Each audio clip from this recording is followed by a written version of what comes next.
আসসালামু আলাইকুম। দুপুরে রান্নার রেসিপি নিয়ে চলে আসছি। তো দেখতে পাচ্ছেন কড়াইতে এক গাদা পেঁয়াজ। তো এই পেঁয়াজ দিয়ে কী রেসিপি হবে তো চলুন দেখে আসা যাক।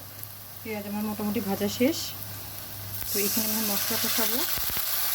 হয়তো আপনারা আমার রান্নাতে প্রত্যেকটা রান্নার রেসিপিতে দেখতেন যে আমি সবসময় আগে মশলাটা কষিয়ে নিই। আমার আগে মশলাটা কষে নিতে অনেক ভালো লাগে, কারণ তার জন্য ফ্লেভারটা অনেক ভালো আসে তরকারির। যার কারণে সবসময় তরকারিতে মশলাটা আগে সবসময় কষাই নিই। এখানে এখন যা যা লাগবে আমি সব পরিমাণ মতো মশলাগুলো অ্যাড করে নিব।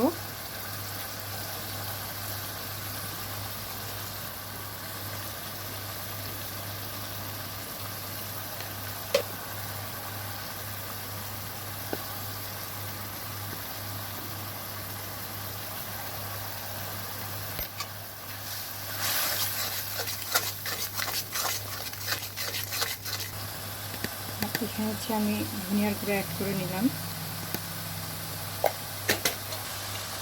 আর এটা হচ্ছে রাঁধুনি মাংসের মশলা আমি দিয়ে দিই, ভালো লাগে।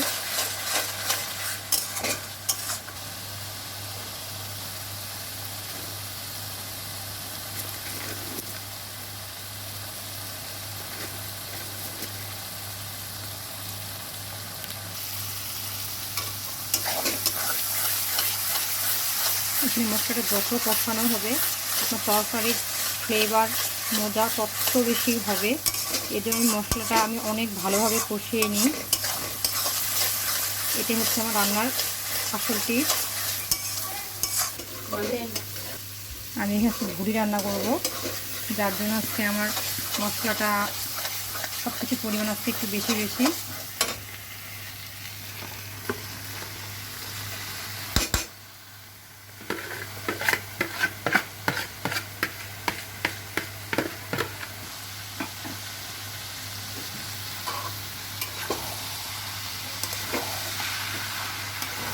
আপনাদের কার কার গরুর ভুড়ি খেতে ভালো লাগে অবশ্যই কমেন্টে জানাবেন।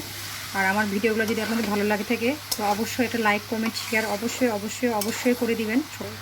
আর আমার সম্পূর্ণ ভিডিওটি পেতে হলে আপনাদের অবশ্যই আমার ইউটিউব চ্যানেলটি ঘুরে আসতে হবে, আর সেখানে অবশ্যই একটু টুক করে সাবস্ক্রাইব করে দিবেন, তাহলে আমার প্রত্যেকটা ভিডিও আপনারা ওখানে পেয়ে যাবেন।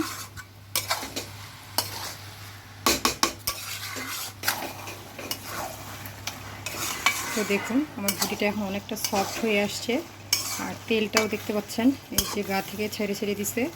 তার অর্থ ভুটিটা আমার এখন ভুনা ভুনা হয়ে আসতেছে।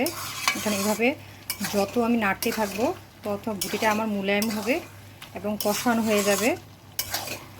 আর এই জিনিসটা আপনি যত আস্তে করবেন তত এটা টেস্ট বেশি হবে, কখনো তাড়াহুড়া করা যাবে না। তো দেখুন আমার ভুটি রান্না আমার মোটামুটি হয়ে গেছে। তো এই যে হচ্ছে আমার গরম মশলা। তো এটার মধ্যে আমার আরও সিক্রেট মশলা আছে, তো যার কারণে রান্নাটা অনেক মজাদার হয়। কিছু না কিছু সিক্রেট মশলা থাকে যেটা সে বাসায় নিজে বানায়, বাজার থেকে কিনে নিয়ে আসার পরে। এটা হচ্ছে আমার আরেকটা সিক্রেট মশলা, আমি দিয়ে দিলাম, যার কারণে স্যানটা ভালো আসে।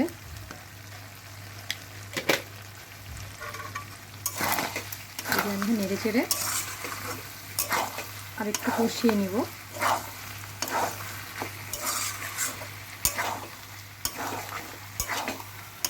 আমার ভুড়িটা দেখেন একদম নিস্তেজ হয়ে পড়ছে, তার এটা হয়ে আসছে। আর এটা হচ্ছে আমার জিরার গুঁড়া। আর সাধারণত ভুড়িটা হচ্ছে এমন একটা জিনিস যেটা একটু গন্ধ লাগে, আর এখানে সম্ভবত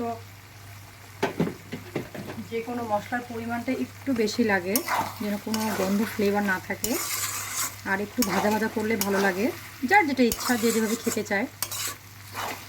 তো ঠিক আছে, এই হচ্ছে আমার ভুড়ি রান্না। তো আপনাদের কাদের কাদের ভুড়ি রান্না ভালো লাগে বা কারা কারা আপনারা এটা পছন্দ করেন না সেটাও কমেন্টের মাধ্যমে জানাবেন।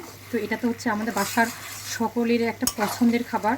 যদি আমাদের বাসায় পোলাও মাংস থাকে আর ভুড়ি থাকে, তো আমাদের বাসায় প্রত্যেকজন, শুধু আমার ছোট ছেলে বাদ দিয়ে, ভুড়ি আপনার হচ্ছে পোলা মাংস বাদ দিয়ে এই ভুড়ির তরকারি নিয়ে খেতে বসে। তো এই হচ্ছে আমাদের বাড়িতে এক একজনের অবস্থা। তো আপনাদের কাদের কাদের ভালো লাগে সেটাও জানাবেন, আর কাদের কাদের ভালো লাগে না সেটাও জানাবেন। তো ঠিক আছে, আজকের মতো আল্লাহ হাফেজ, আসসালামু আলাইকুম।